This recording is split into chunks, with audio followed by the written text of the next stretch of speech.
About a month ago, a patient in their late 60s, we will call him Robert, came to see me with blood pressure readings that were consistently hitting 168/96. Robert was devastated. He was a marathon runner in his 40s, he never smoked, and he prided himself on eating clean. But as he entered his mid-60s, the numbers started creeping up.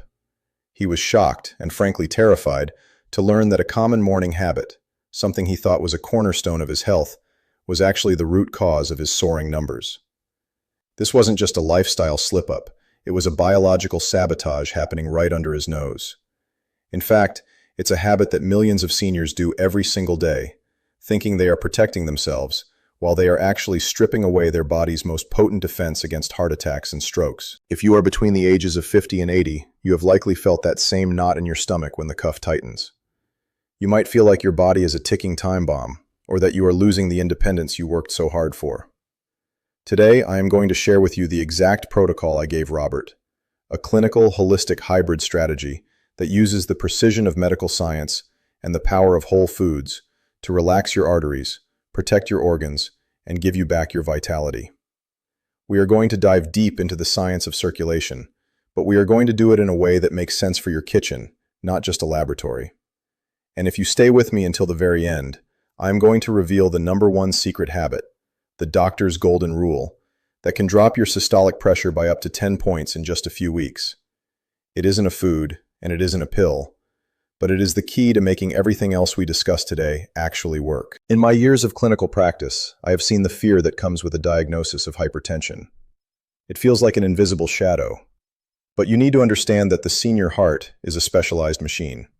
As we age, our blood vessels undergo what we call structural remodeling.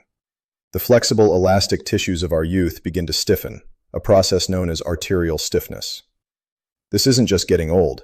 It's a physiological shift where the collagen in your vessel walls increases while the elastin decreases. This causes that top number, your systolic pressure, to skyrocket, while the bottom number might stay perfectly normal. This is called isolated systolic hypertension, and it is the primary driver of cardiovascular risk in the 60-plus population. You might feel like you're fighting a losing battle against time, but the latest research from trials like the New Age study shows that this stiffness is not entirely permanent.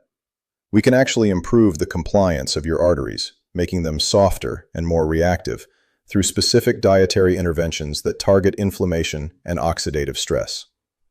My goal today is to move you from a state of management to a state of restoration. We want your heart to work smarter, not harder.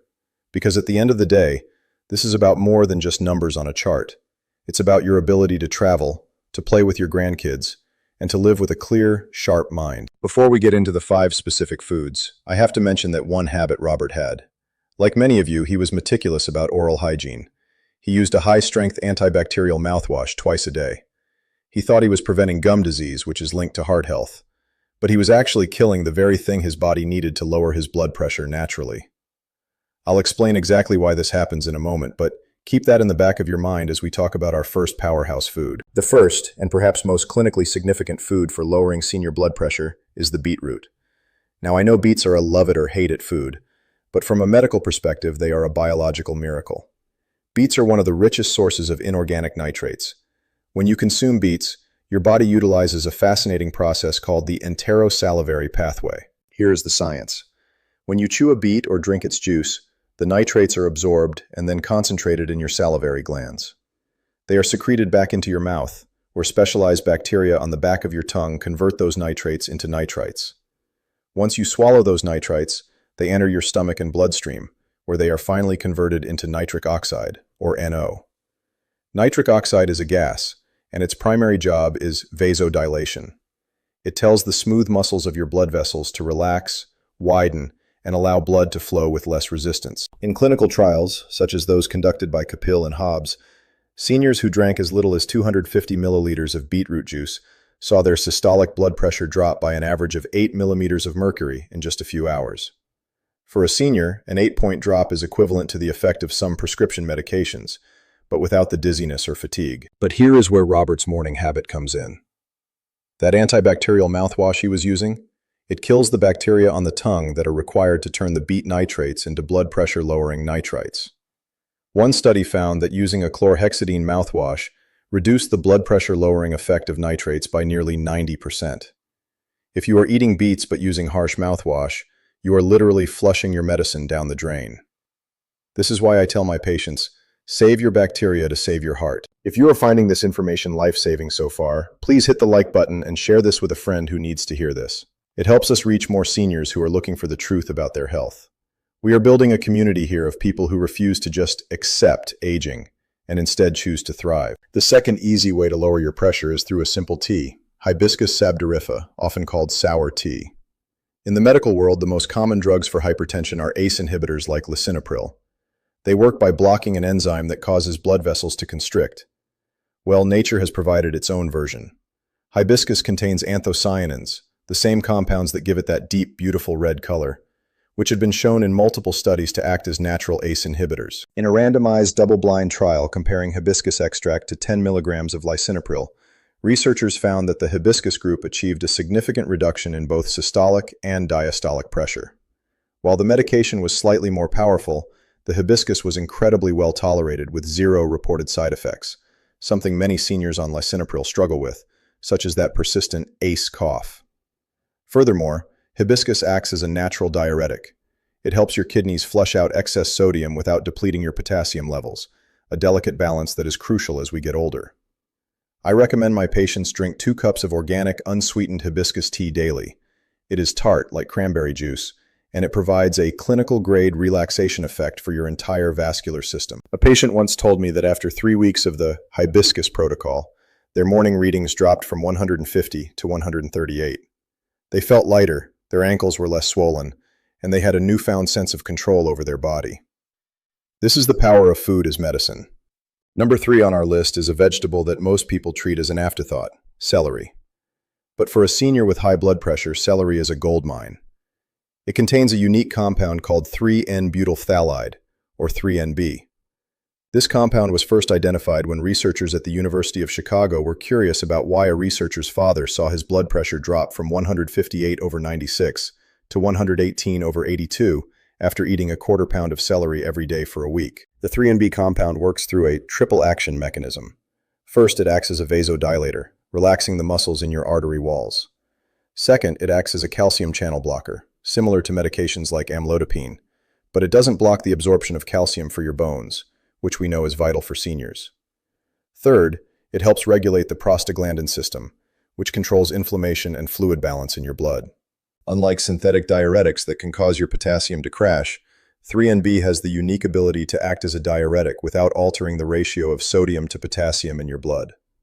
For a senior, maintaining this ratio is the difference between feeling energetic and feeling like you are walking through mud.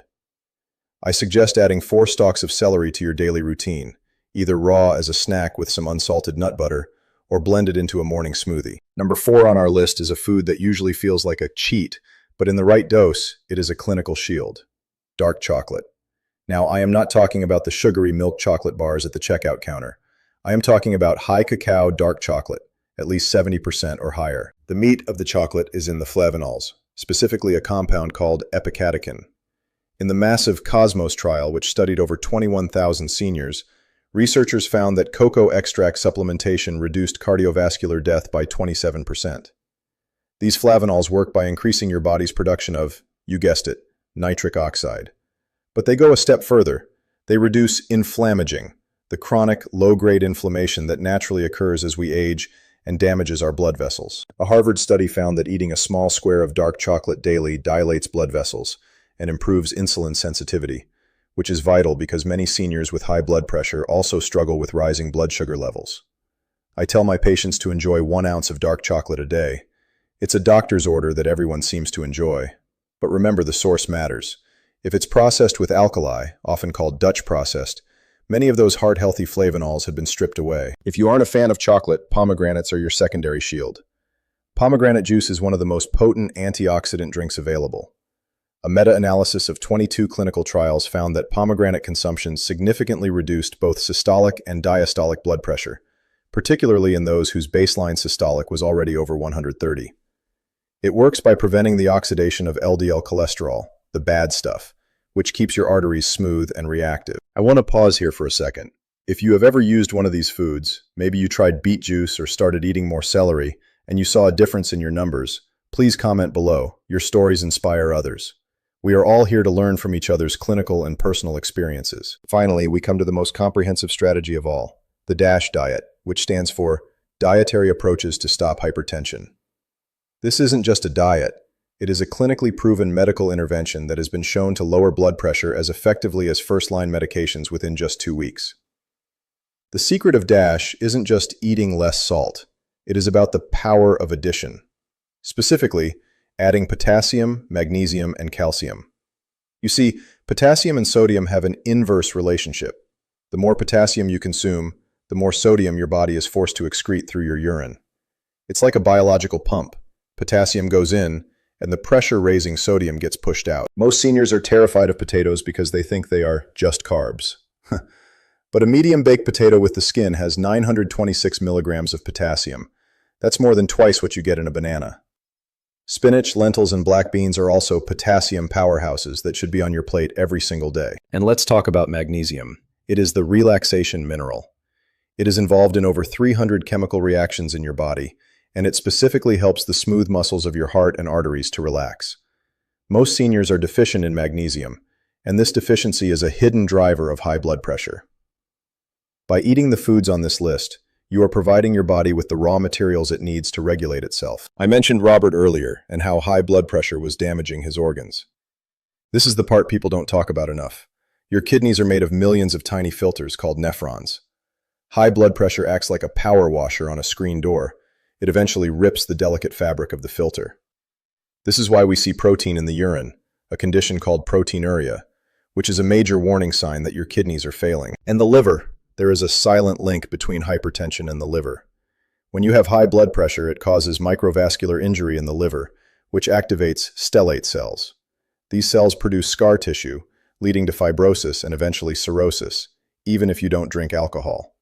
This is why metabolic health is so critical.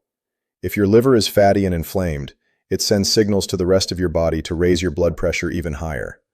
It is a vicious cycle that we must break with the foods we've discussed today. When Robert and I looked at his diet, we found the hidden sodium trap. He wasn't using a salt shaker, but he was eating healthy breakfast foods. He'd have a piece of whole wheat toast, some cottage cheese, and a glass of vegetable juice. Let's look at the hidden numbers. 2 slices of healthy bread can have up to 300 milligrams of sodium. Half a cup of cottage cheese, another 350 milligrams. And that 8-ounce glass of vegetable juice, a staggering 650 milligrams. Before he even left for his morning walk, he had consumed over 1,300 milligrams of sodium, nearly the entire daily limit of 1,500 milligrams recommended for seniors with hypertension. He was shocked. He thought he was being good, but he was drowning his system in salt. Once we swapped his breakfast for unsalted oatmeal with walnuts and berries, and he switched from vegetable juice to plain water with a slice of lemon, his numbers began to move in the right direction within days. We have covered a lot of ground today. We've talked about the nitrate miracle of beets, the ACE inhibition of hibiscus, the 3NB power of celery, the flavanol shield of dark chocolate, and the mineral balance of the DASH diet. But I don't want you to feel overwhelmed. Here is what you should try for the next 7 days. 1. Stop the antibacterial mouthwash. If you want your body to produce nitric oxide, let your oral bacteria do their job. 2. Add 1 power food daily. Whether it's a cup of hibiscus tea, a beet, or some celery, just add 1. 3. Check the labels. Find the hidden sodium in your bread or your healthy snacks and swap them for a lower sodium version. Now, as I promised, it is time for the #1 most important habit for lowering senior blood pressure. This is the secret I told Robert, and it is the habit that brings all of this together. The most powerful thing you can do for your heart isn't something you eat. It's how you start your morning. When you wake up, your blood is at its thickest because you have been fasting and losing water through your breath all night. This dehydration causes your blood vessels to constrict and your heart to pump harder. This is why most heart attacks happen in the morning. The golden rule is this: hydrate and breathe. First, drink 16 ounces of warm water with a slice of fresh lemon before you touch a drop of coffee. The warm water rehydrates your blood, making it thinner and easier to pump, while the lemon provides a gentle detox for your liver. Second, while you are sitting there with your water, perform the 4-4-6 breathing method. Inhale slowly through your nose for a count of 4. Hold your breath gently for a count of 4. Exhale very slowly through your mouth for a count of 6. Repeat this for 5 minutes. This isn't just relaxing. Clinically, this activates your parasympathetic nervous system, the vagus nerve, which sends an immediate signal to your heart to slow down and your blood vessels to dilate. In a study on seniors, this type of controlled breathing lowered systolic pressure by an average of 9 millimeters of mercury over 6 weeks, without a single pill. This is how you take your power back. This is how you reclaim your vitality. Robert did it, and you can too. You are not a diagnosis. You are a resilient, capable person with a future ahead of you. If you found this video helpful, please subscribe and hit that notification bell so you never miss a life-saving tip. I've included links to high-authority resources below so you can check the science for yourself. Remember, your health is your greatest wealth. I'll see you in the next video.